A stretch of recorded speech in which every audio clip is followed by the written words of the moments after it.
You already know what time it is. Welcome back into the What Offseason Sports Podcast, everybody. Coming on today's episode, everybody that's tapped in onto the show, of course, y'all know I'm extremely disappointed by my Saints, what just happened on Sunday against the GOAT, Tom Brady, and the Bucs. We're going to go over basically the state of the Saints, and with Drew Brees potentially retiring, I feel like there's maybe a sense of elation in New Orleans, but I'm going to allude to that as well. And also, we're going to get into, of course, the title games for the NFC and the AFC Championship. I think the four best quarterbacks you could argue in the NFL are the guys we see playing on this weekend with Brady and Brees in the NFC, and then you got Mahomes and Allen. But as always, guys, I'm not alone today, bringing a guy who is just as much of a hustler as I am from the Slump Buster podcast. Come for the memes, stay for the pod. I've got Juju from the Slump Buster pod, man. Introduce yourself to the show today. Hey, Juju Talk Sports here. You know, Adam and I, we've done a couple podcasts before together. Yes, he's sir. been kind enough to come on my show, and I'm happy to return the favor because great guy. No off seasons with this guy. He just keeps on grinding. Appreciate I love it. you. Hey, man, that's what definitely attracted me towards your swag, bro, to definitely get you on the show and we could do some collaboration here. Let's go ahead and get into my Saints, though, man. Of course, everybody, was saying, I told you so. The Saints choked again, da-da-da-da, this and that. You're right. Of course, they did their thing, I guess, the infamous thing that they've done the last 4 years in the NFL. And, of course, me as a fan, I hate to see this, but I got to take a look at the realistic side of this and really understand what's going down with New Orleans. Before we dig into all this, though, Juju, was it more of a football disappointment to see Drew go out like that, or was it more of a emotional disappointment to see Drew Brees play so badly in what could have been his last NFL game? I think we've grown so numb to the aging process in the NFL, seeing guys like Brees and Brady do it for so long that we forget that this guy is on the back nine of his career, and most quarterbacks go out like that. Right. Peyton Manning was lucky enough to get to retire a Super Bowl champion, but sent him off the perfect way. But, at one point that season, he could have also been done and benched for Brock Osweiler forever. That one game, he threw like 4 interceptions in the first half, almost had a Nathan Peterman performance himself. Mm-hmm. I think we can't completely forget at what point Drew's career is. And it's odd, though, when you do look across the sideline and see a guy like Tom Brady who's doing it, could play all the way up till his 50s if he wanted to at this point, it looks like. Yeah. I guess the key is TB12.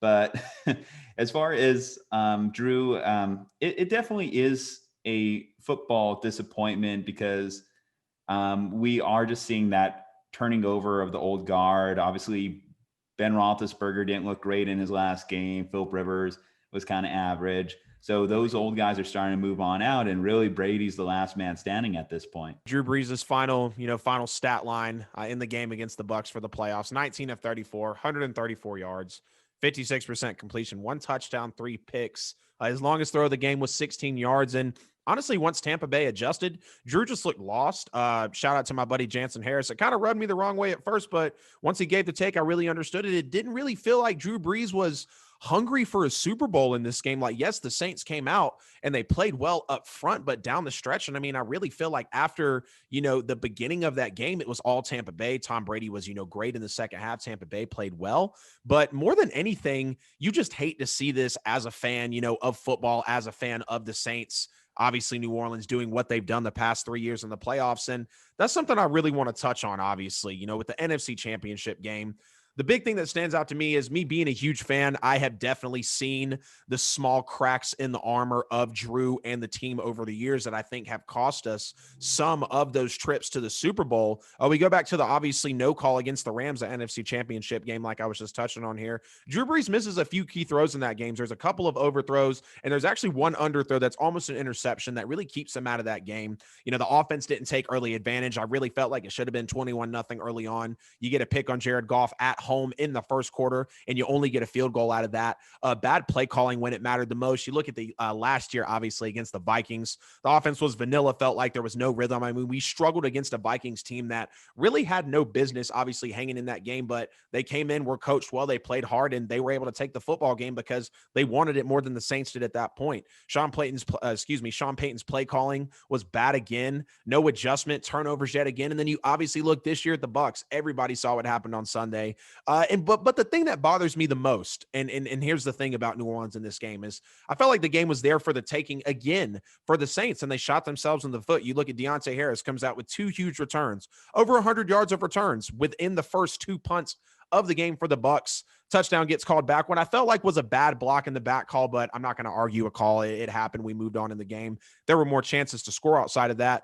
You get a chance to score a touchdown both times with those returns, and you get 1 field goal out of that. And the Bucs don't come out great in that game either. Marcus Williams almost picks off Brady early on, and then the turnover started, which all 3 picks from Drew were obviously forced. I want to ask Juju, maybe you agree with me. Do you feel like Drew Brees has kind of become predictable in the playoffs? Like everybody has a blueprint on how to beat the undersized, noodle-armed quarterback that Drew Brees has been dubbed as nowadays? When it comes to predictable, obviously you have 20 years of track record to look at what Drew's career is, what his limitations are, what his skill set provides. I wouldn't say it's predictable as much as it's just a matter of Drew just running out of stamina there at the end. And when you play those better defenses in the playoffs, certainly this one, you're playing a team for the 3rd time. And I know it's a cliche narrative, but it is true. You don't generally beat a team 3 times or certainly blow them out like the Saints have this season. And I guess it comes down to this for me. Is it more bad Saints or is it just good Tampa?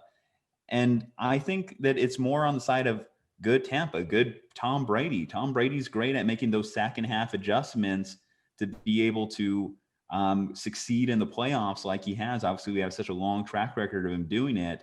And I do think that that's what came into play because, the Saints obviously did establish the lead. You do have to look at Drew's limitations and then also consider that he had Michael Thomas out there, apparently more banged up than he was letting on, playing through injury. Right. And the Bucs just did a great job of stuffing Alvin Kamara at points throughout that game. Really, they could have kept riding Kamara.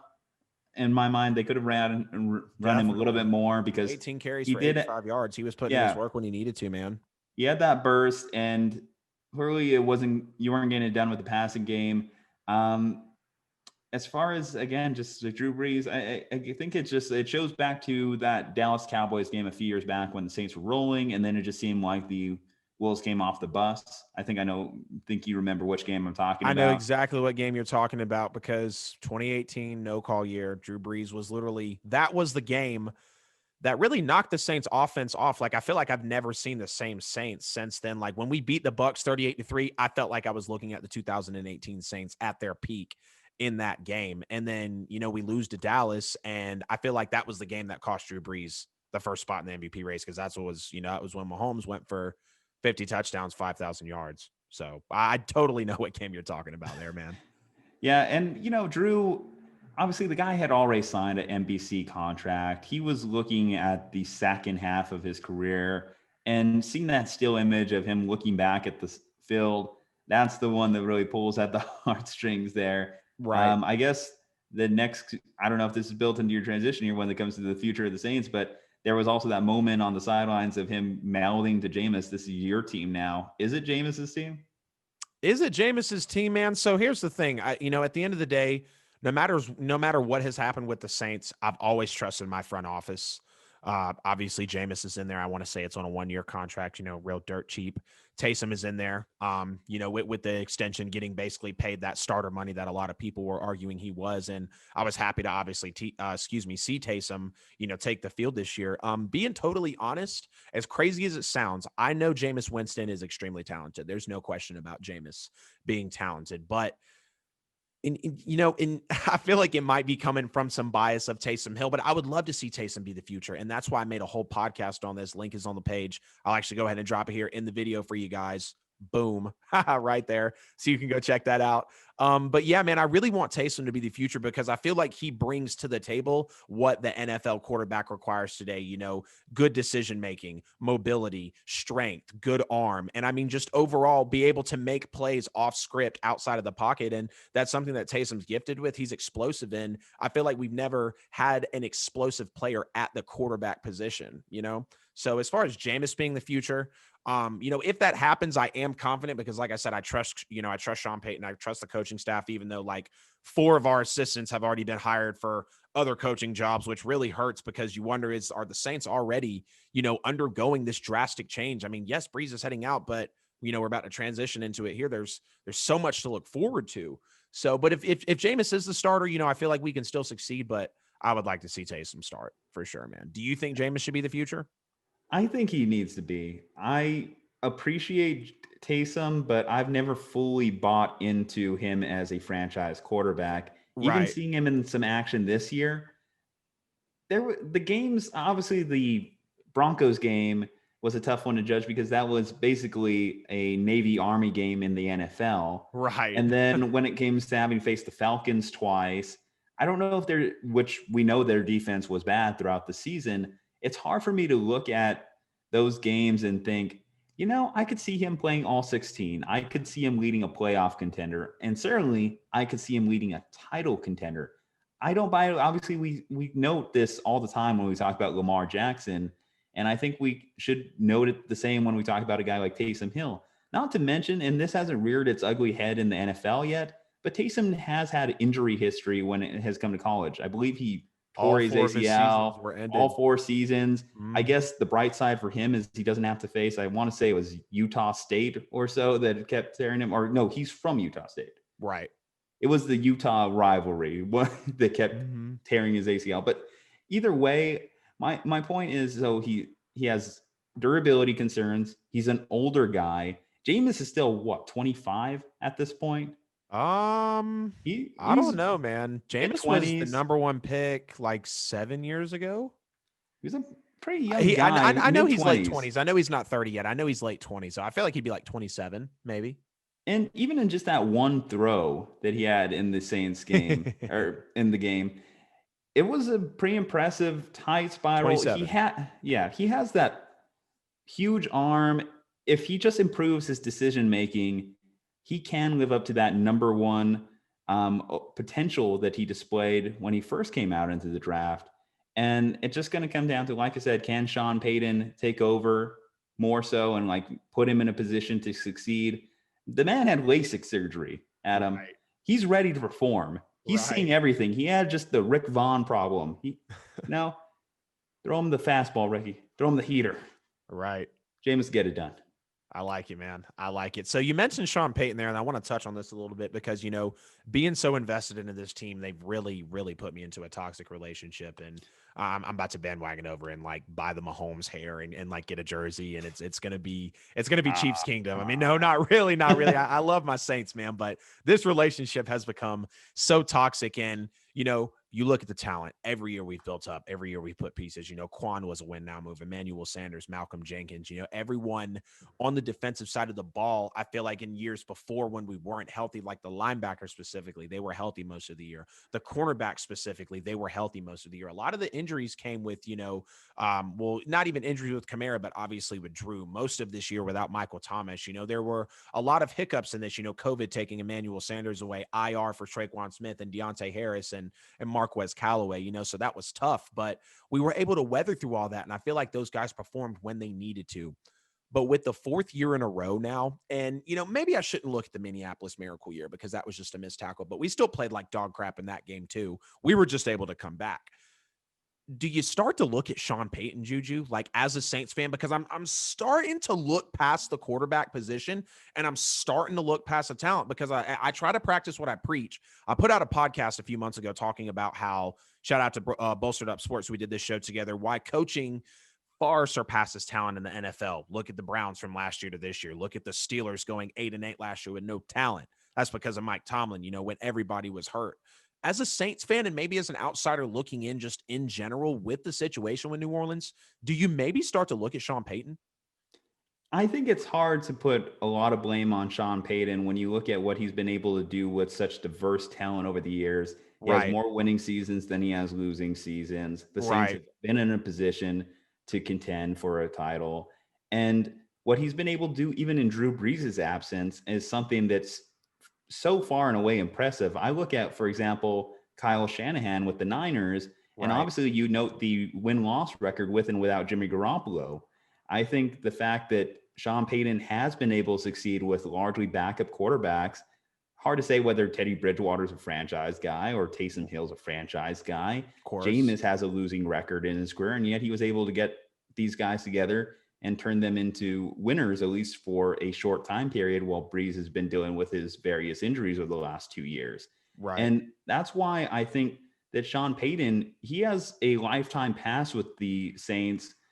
Even if he doesn't win another Super Bowl for the next 10 years, I know he's getting in tough territory, but he's never been in a position where he's also divided the locker room in such a way, such as the Doug Peterson situation. Very true. I think that New Orleans is a less kind of like confrontational media environment, of course, for him to be in. So that does give him a little luxury. He has built up enough equity over the years. I wouldn't put him necessarily on Bill Belichick's tier, but I would, at least for the modern coaches, say that he's in that somewhat untouchable range, to the point where it's just he will have to hit a crossroads similar to Andy Reid in Philly, where it just won a couple losing seasons back to back. The main thing for the Saints, though, when you are looking forward to it, is their lack of cap space is going to come back to bite them. Oh, yeah. Obviously, this transition at quarterback, they're going to have to get really creative. And if Sean Payton's able to win, given those limitations, I think that all but assures him that he's there in New Orleans for the long haul until he decides not to be.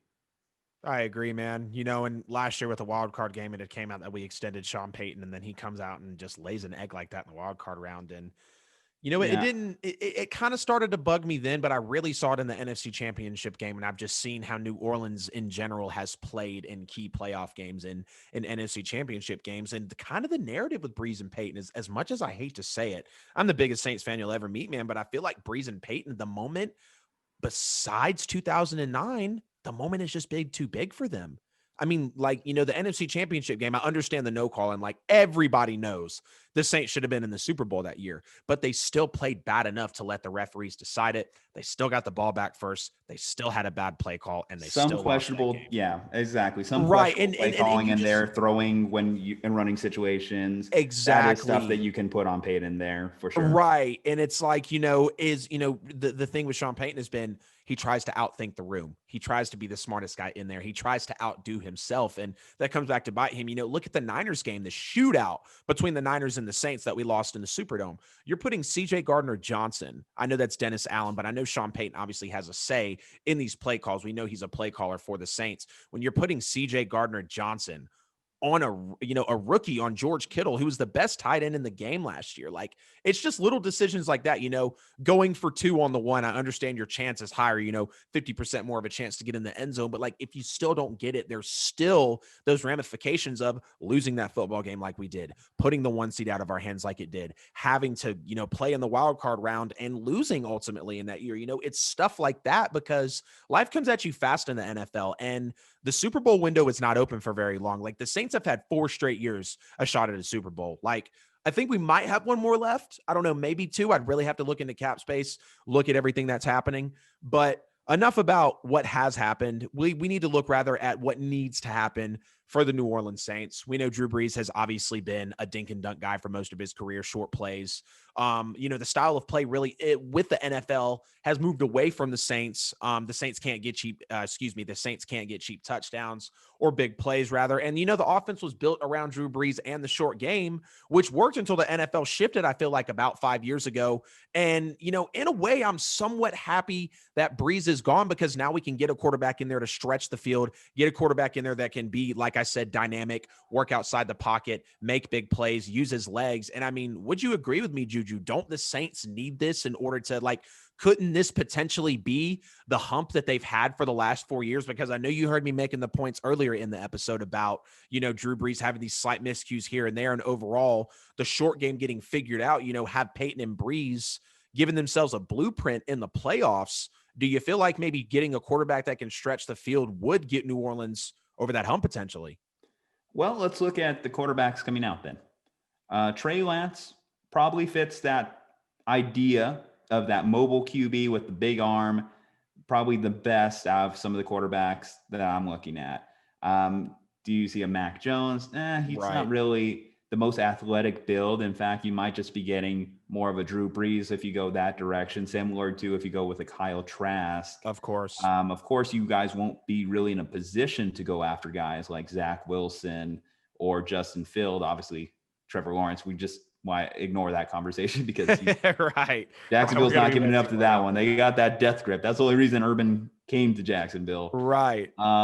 He knows what he's about to do. Yeah, when you look at those 5, it's like, what are the Saints going to do to put themselves in a position to get something of that nature? I think it wouldn't be the worst idea. Like I said, I prefer Jameis over Taysom. That's just my preference. I think that there is more upside from a quarterbackial skill set on Jameis Winston than there is from Taysom Hill.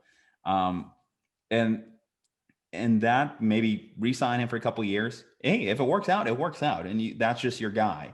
But you can still give yourself a nice insurance policy by looking at some of these other guys that, like I said, might go a little bit later. I've looked at some recent mocks, and there's some people that will be as bold and say all 5 of those guys are going to go in the top 10. I don't think that's going to be the case. Someone's going to drop, and that's going to just be a fact. I mean, for sure. If Aaron Rodgers could drop in the 20s, Lamar can drop to the 30s, then certainly this quarterback class isn't good enough to have 5 quarterbacks go in the top 10.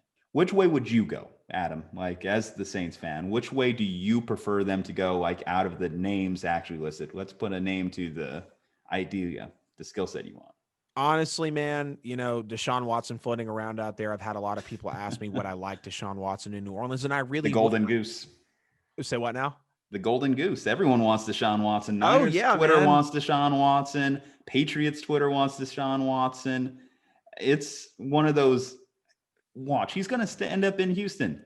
That's what's going to turn into. That's going to be awful, man. I hope for Deshaun Watson's sake he doesn't end up in Houston. But, some people have asked me, do you give your left leg for Deshaun Watson? It's like, man, I'd give both. Like, I'd send Marcus Davenport, Jameis Winston, and 2 picks for Deshaun Watson. Like, call me crazy if you want. I'm probably going to get hate in the comments, going to get flack on social media for it. But honestly, like, the Saints have such a roster to win now. Like, the Saints and the Colts are in such the same situation. Like, they need that quarterback to be solved, because, like, all respect to Drew, but like you said, he's just looking gassed at the end of the playoffs. He's just looking like he can't get it done. The blueprint to beat Drew Brees is don't let him get comfortable, get pressure on him, make him move around. Bruce Arians literally said that in the press conference. So I would like to see us go for Deshaun Watson. The Saints have a lot at their disposal, and that's why, knowing how smart my front office is, we're going to make a good decision with Jameis, or if it's Taysom, or if it's Deshaun Watson, or if we go the draft. Like, I could see us realistically going in those 4 different directions. So it's hard for me to really pinpoint, because a lot has to do with the cap situation. We're damn near $100 million in debt. I don't even know where to look at that. I mean, Marcus Lattimore's coming up to be paid. Like, is Jared Cook going to get paid again? Emmanuel Sanders, Trey Hendrickson's going to be a free agent. Like, Sheldon Rankins is as well. There's a lot of key players for New Orleans because they're stacked. There's a lot of key players that are going to have to go, because of the cap space situation. Did you guys already lock up Ramczyk? Say what now? Did you guys already lock up Ramczyk?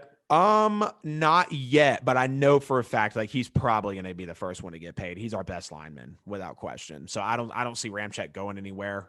New Orleans always drafts the line well. We always pair a lineman well. Like, that's one good thing, is when we draft well, we always go for linemen. And, like, Cesar Ruiz is the first rookie lineman in a while that we've drafted that hasn't been a hit, and, like, but I'm not mad at him because he's a rookie. We face a lot of good competition this year, a lot of pass rushers for him. We're asking him to play a tough position as a rookie. So, but I know Ramczyk is going to get locked up. We definitely got to figure out the money situation for him, man. Today's episode is brought to you by The Kind Bar. Kind is deeply committed to crafting food with real, recognizable ingredients, a disruptive notion that sparked the creation of a new healthy snacking category. Kind is unapologetic in their efforts to challenge the status quo, to shift the food industry and empower their community and our listeners to make better informed choices about health. Kindness can be a transformative force for good, and that's why we are teaming up with Kind and Podgo to bring our listeners 10 or 15% off for military, teachers, students, first responders, doctors, and nurses. Like I said, guys, you hear me reading the ads every week. Go to podgo.co/kind. That's podgo.co/KIND. The Kind Bar. Got the little rainbow there on the side of the bar. You know exactly which snack bar I'm talking about. The Kind Bar, creating a kinder and healthier world, one act, one snack at a time. Juju, you know what's coming up this weekend, man. Like I mentioned earlier in the episode, we got the 4 best quarterbacks left in the NFL: Josh Allen, Patrick Mahomes, Tom Brady, and Aaron Rodgers. I almost said Tom Brady and Drew Brees, man. Oh, man, I can't. No, we're okay. We're good. We're good. We're good. But anyways, so let's go ahead and let's tackle the AFC Championship first. If you had to give the Buffalo Bills a golden key to the Super Bowl, what would it be for them to reach it? Patrick Mahomes not playing, and that's turning into like a real possibility as we look. Obviously, last week's game, dealing with a toe injury, a concussion. How they're going to get him on the field by Sunday is a huge question mark to me. Now, I do think that Andy Reid obviously is one of the best play callers in the league. If you told me he could get by a week with his backup quarterback, I'd believe you, but not against the Buffalo Bills. This team is, in many ways, they've been playing better than the Saints over the last couple months. Right. And I would love to see it. I love Bills Mafia. They're one of my favorite fan bases, even though on our previous episode, we kind of voted against them there. They did it. Old takes exposed, but they were able to shut down Lamar Jackson. Yep. That defense came out to play, and I think that defense is going to get better as the playoffs continue to go, as the weather starts to chill. And it's honestly amazing to see a city like Buffalo stand out, but it's going to come down to if that man out there, Patrick Mahomes, is not on the field. And depending on his level of health, can you win with an 80% Patrick Mahomes? I think so. I think Right. Andy can devise a game plan to be able to overcome that. Maybe rely on Clyde Edwards-Helaire a little bit more and the running game. But yeah, that definitely is concerning when you're talking about the former league MVP, former Super Bowl MVP not playing this weekend. Did you see there was a take by Colin Cowherd that potentially the NFL should look to pushing back the playoff? I think that's one of the more ridiculous takes, but come on. Pushing back the playoffs? Pushing back the playoff game so that Josh Allen and Patrick Mahomes are out there. No, injuries happen. Let it go. Oh my God. If Patrick Mahomes got COVID, would you do that? Nah, no. If I had to give the Buffalo Bills a golden key to the Super Bowl, I would agree with you. Patrick Mahomes not playing as well, but more importantly, Josh Allen getting help from the entire team. You look, the 2 games that Buffalo's played, people want to say, oh yeah, they did their thing against the Ravens, and some people are going as far as saying they dominated that game.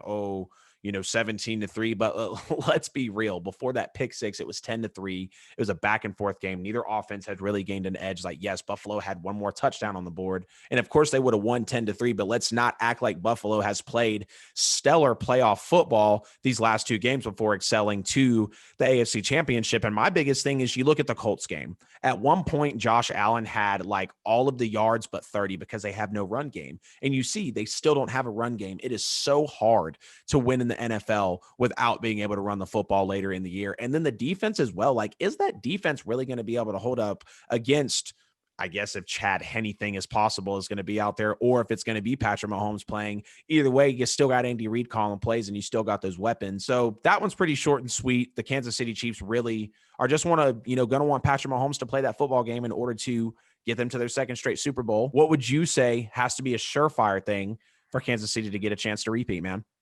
I would say, given, again, the uncertainty at the quarterback position, establishing a strong run game, getting Clyde Edwards-Helaire involved, getting Le'Veon Bell involved. The defense has to play up to its abilities. I know we like to mock the Chiefs defense, but there's still some stars on there. Obviously, Chris Jones, Tyrann Mathieu. These guys can definitely really get it whenever the situation calls for it. They're great situational players, and that came up big in the Super Bowl last year for them. And then if it is Chad Henne, then Andy Reid just has to be perfect, because part of why you love having a Patrick Mahomes or a Patrick Mahomes skill set out there is the improvisational skills that he brings to the table. There's certain things that Andy Reid can't even plan for, and He just loves that Patrick Mahomes could escape the pocket and throw the ball down the field for 60 yards. That's something you're not going to have the same luxury of with Chad Henne out there.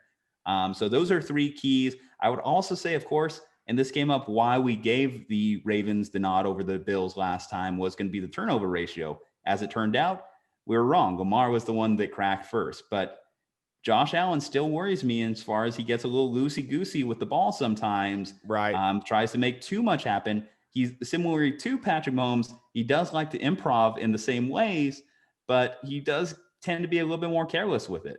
On to the NFC now, man. We have maybe the best quarterback matchup we've seen in a really long time, something that's never happened before. And it's really hard to grasp it. We've never seen these two guys meet in the postseason to duke it out. And now we finally have it.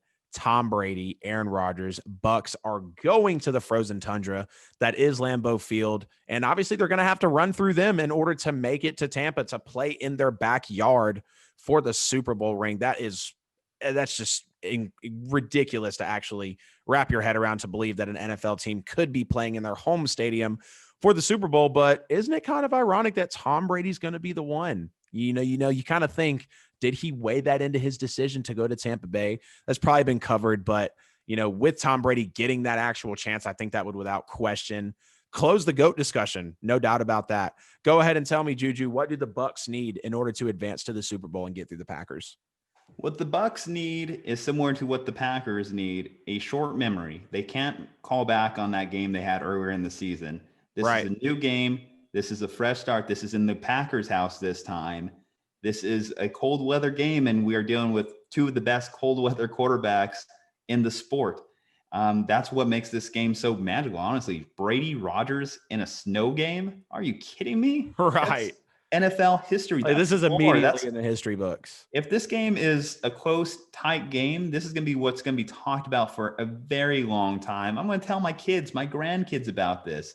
This is so exciting. But as far as Tampa, they just need to be able to establish a solid pass rush. The pass rush is what saved them in the last game.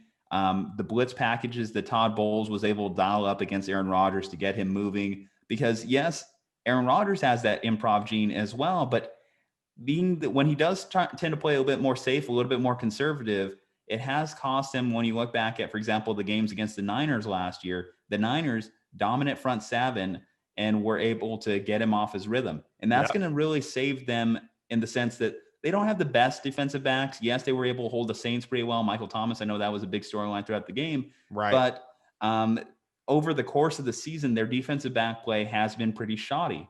So it's going to be very important that Shaq Barrett, Sue, all those guys are able to be on their best to play that game really well. Get Devin Bush out there. You really need everyone to be on Aaron Rodgers' ass all game. I agree. I definitely agree, man. In order to make any good quarterback off of his rocker, you got to get that pressure back there on him.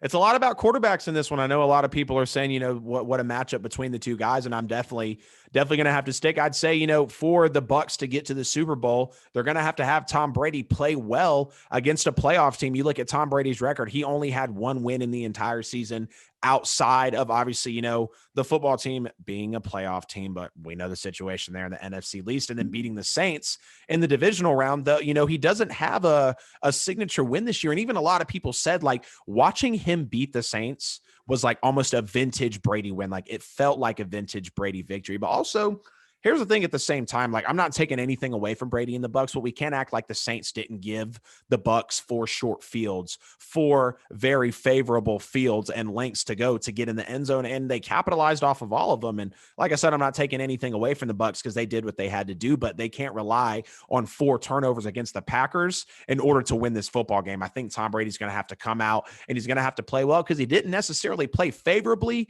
in that Saints game. He made the throws when he needed to, and he was there when he had to be. But like I said, with the Bucks and with Tom Brady just not playing well overall against these playoff teams, I wanted to say it was a 1-5, 1-6 record through the whole season against teams, beat up on a lot of bad teams.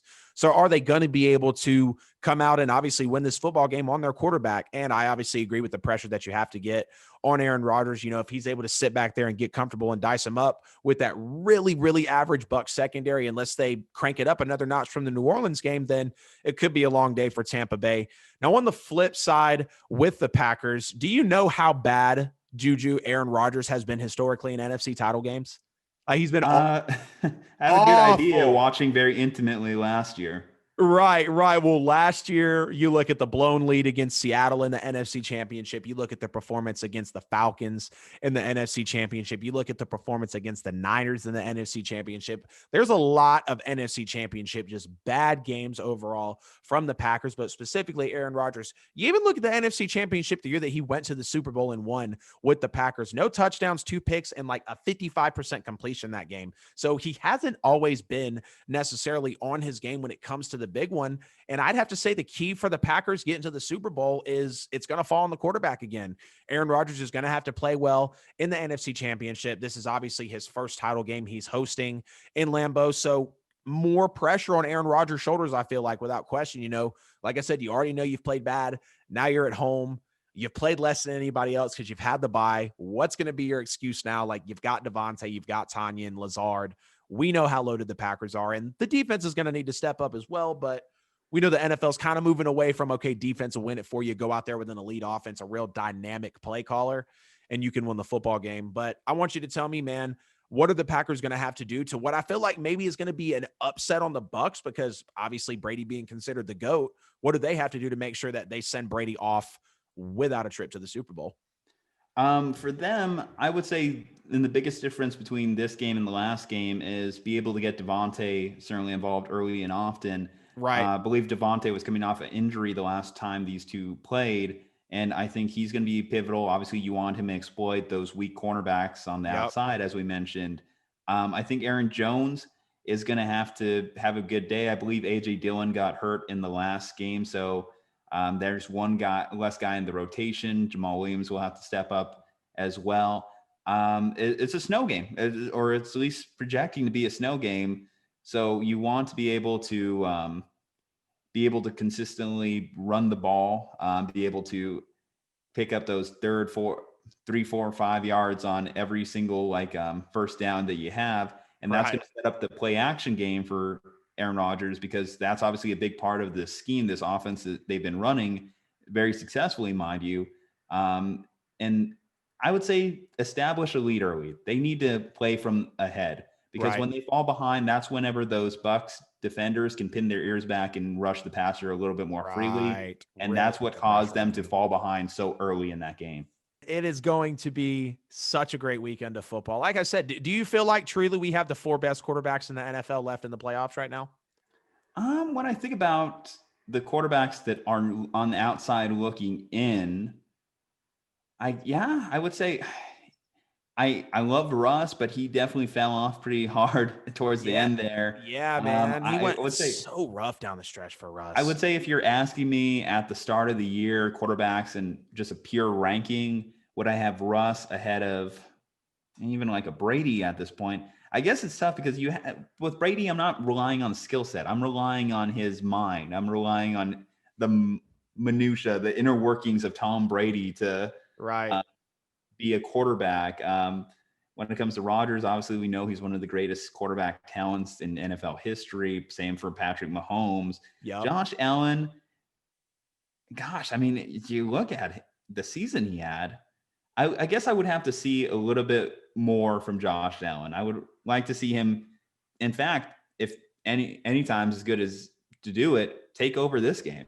If he takes over this game and wins them the AFC Championship, sends Buffalo to the Super Bowl for the first time since the early 90s, and he is a top 4 quarterback, and that far and away the best quarterback of that 2018 draft class. And I know that's controversial to say when you talk about Lamar being in there, when you talk about Baker being in there. Obviously, Rosen and Darnold fell off hard, but that would firmly establish him as the top tier of that class. Without question, the best quarterback in that draft class. I mean, who else would you argue? Look what he's done. You would say drastic improvement.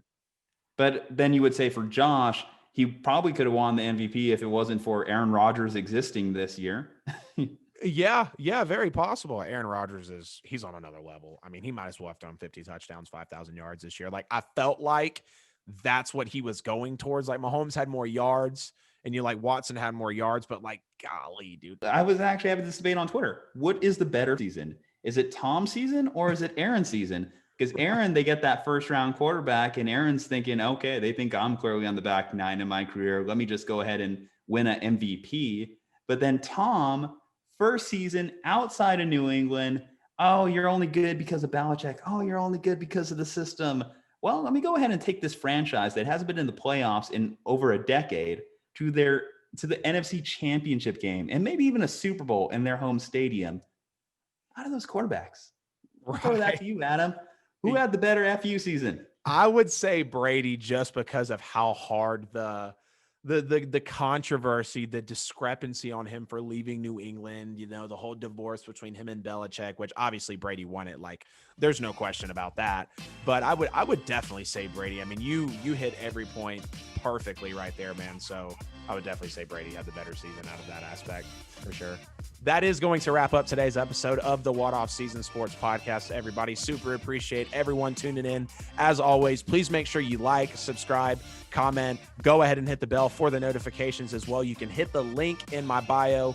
Every bit of content we're putting out for the show, every platform, every social media page. We went through the state of the Saints today, really what's happening with them post Drew Brees. What do they potentially have to look forward to? And then, of course, we got into the meat and potatoes of the NFL, the title games with the AFC and the NFC. And, of course, like I mentioned, we had the great guest today, Was Not Alone, featuring Juju Talk Sports from the Slump Buster podcast. Man, tell me what you got coming up next on the Slump Buster pod.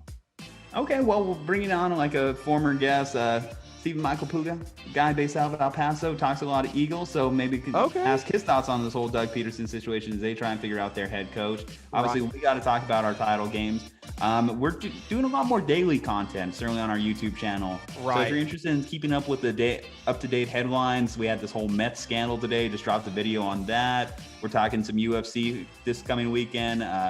Conor McGregor, he's trying to get himself back into that championship here as well. And I think that's going to be exciting. So if you're interested in our preview, in MMA Trade, we just break it down at Slump Buster Podcast on IG for gang memes, at Slump Buster Pod on Twitter. Sometimes we're funny on there. And find us on all major streaming platforms. I'm Juju Talk Sports. Yeah, absolutely. Hey, man, again, thank you so much for coming on the show. Everybody, all of his links are in the description of the video for all of his platforms, all his social medias. This is What Off Season, signing out, everybody.